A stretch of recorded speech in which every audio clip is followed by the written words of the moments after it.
Balai Guru Penggerak atau BGP Lampung mengadakan pengembangan kompetensi guru atau PKG bagi guru pendidikan jasmani olahraga dan kesehatan PJOK di Kabupaten Mesuji.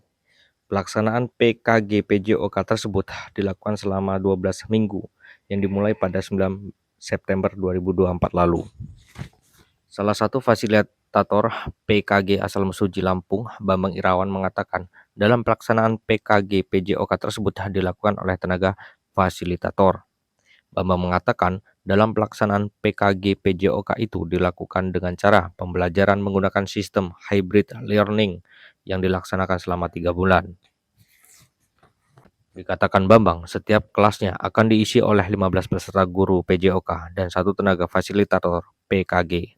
Sehingga untuk wilayah Mesuji ada 60 peserta guru PJOK yang dibagi dalam 4 kelas. Dijelaskan Bambang, belum lama ini peserta telah melakukan kegiatan pembelajaran luring atau tatap muka yang berlangsung pada 13 sampai 19 Oktober 2024. Menurutnya, kegiatan tatap muka tersebut melakukan pembelajaran pedagoging keguruan yang sesuai dengan kurikulum Merdeka.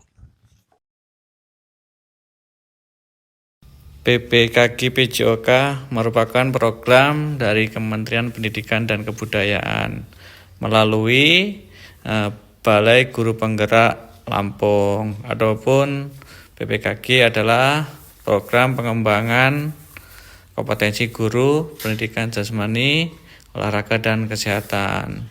Pada kegiatan ini dilakukan pelatihan dengan cara blended learning ataupun penggabungan daring dan luring. Pada modul 1 kita daring, modul 2 kita tatap muka, dan modul 3 kita daring lagi. Pelaksanaannya 3 bulan ataupun 12 minggu. Nah, harapannya dari pemerintah, guru-guru PJOK ini dapat terlibat aktif dalam menunjang desain besar olahraga nasional, dan peserta didik dapat hidup aktif sepanjang hayat. Itu tujuan dari PPKG PJOK.